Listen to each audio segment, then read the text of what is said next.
بسم اللہ الرحمن الرحیم انما انت منذرون ولکل قوم ہاد۔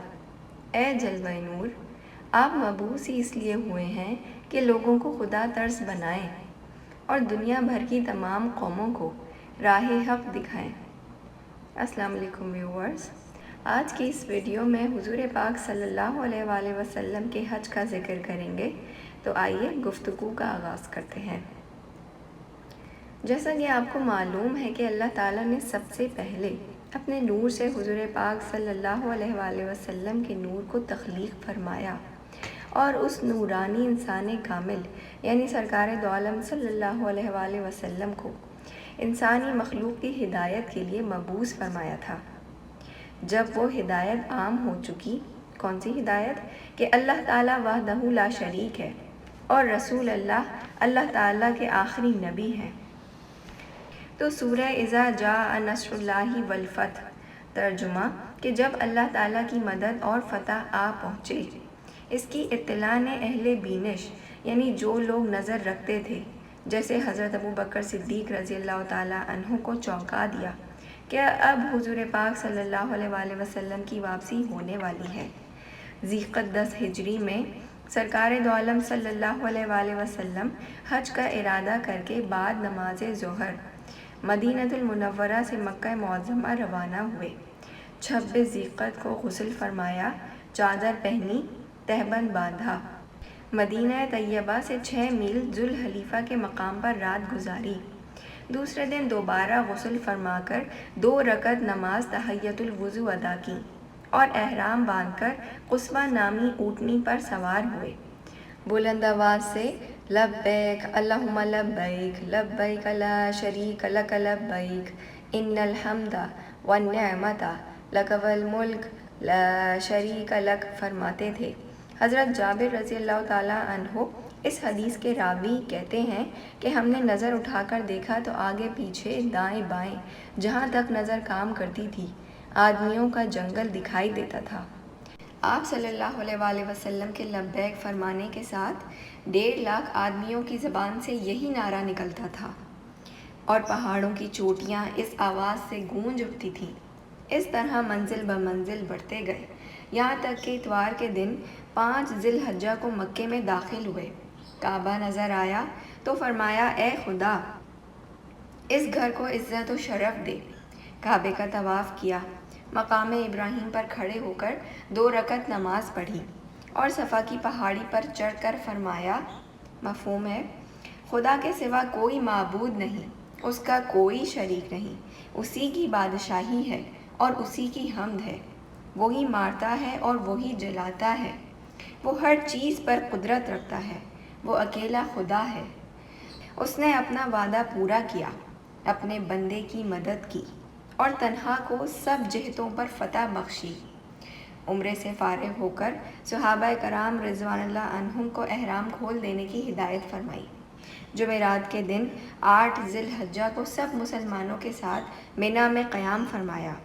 دوسرے دن 9 ذی الحجہ کو فجر کی نماز پڑھ کر منی سے روانگی ہوئی اور عام مسلمانوں کے ساتھ عرفات میں آ کر ٹھہرے۔ دوپہر ڈھلے قصبہ پر سوار ہو کر میدان میں تشریف لائے اور سواری پر بیٹھے بیٹھے ہی حج کا خطبہ ارشاد کیا۔ خطبے کا ترجمہ یہ ہے، لوگوں، جیسا کہ یہ دن، یہ مہینہ اور یہ شہر حرمت والا ہے، اسی طرح ایک دوسرے کے جان و مال تم پر حرام ہیں۔ سن لو، جاہلیت کی ہر چیز میرے پاؤں تلے ہے۔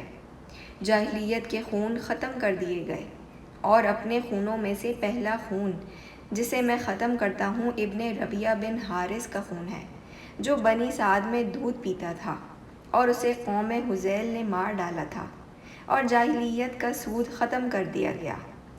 میرے ہاں سب سے پہلا سود حضرت عباس ابن مطلب رضی اللہ تعالیٰ عنہ کا ہے، میں اس کو ختم کرتا ہوں، اب یہ سارے کا سارا سود ختم ہے۔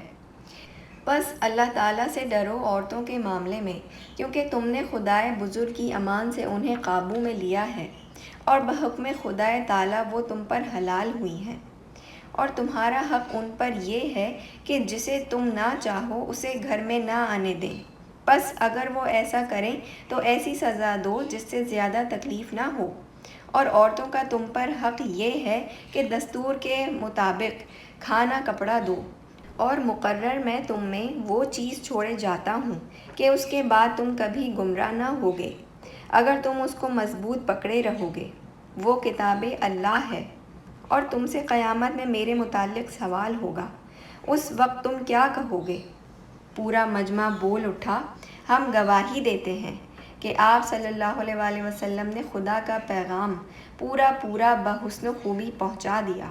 پس آپ صلی اللہ علیہ وآلہ وسلم نے کلمے کی انگلی آسمان کی طرف اٹھا کر اور مجمع کی طرف جھکا کر فرمایا، خدا بندہ گواہ رہیو، خدا بندہ گواہ رہیو، خدا بندہ گواہ رہیو، 3 مرتبہ فرمایا۔